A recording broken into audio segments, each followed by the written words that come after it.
Karl Marx nasceu em 5 de maio de 1818, na cidade de Treveris, na Prússia, atual Alemanha. Seu nascimento ocorreu em um período de intensas transformações sociais. A Revolução Industrial estava em pleno andamento, expandindo fábricas e cidades, enquanto a burguesia, a classe composta pelos grandes empresários, consolidava seu poder econômico.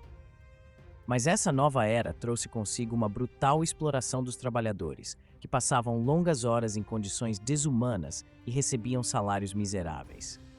Como resultado, a burguesia ficava extremamente rica e o resto da população extremamente pobre. Foi essa realidade que levou Marx a desenvolver sua filosofia, buscando entender e transformar o mundo. Para formular suas ideias, Marx se inspirou em grandes pensadores que vieram antes dele, como Georg Wilhelm Friedrich Hegel, que desenvolveu a dialética, um método de pensamento baseado na oposição de ideias. Hegel via a história como um movimento de desenvolvimento do espírito humano, mas Marx trouxe essa ideia para o mundo material, criando o materialismo histórico e dialético.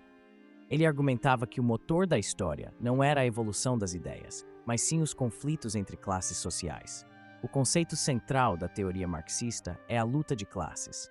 Segundo Marx, a história da humanidade sempre foi marcada pelo confronto entre opressores e oprimidos.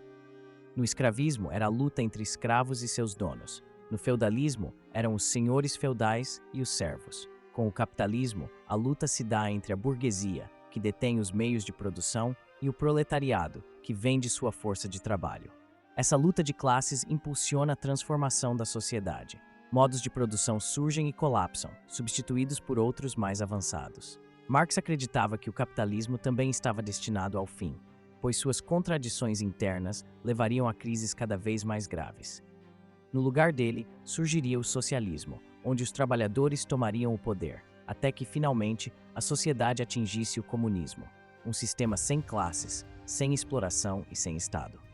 Karl Marx não apenas interpretou o mundo, ele quis transformá-lo. Suas ideias influenciaram revoluções, governos e movimentos sociais por todo o século XX, incluindo a luta por salários dignos e limites de horas de trabalho, e continuam sendo debatidas até hoje.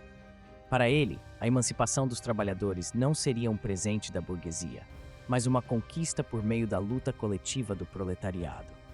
Como ele disse em uma célebre frase, os filósofos limitaram-se a interpretar o mundo de diversas maneiras.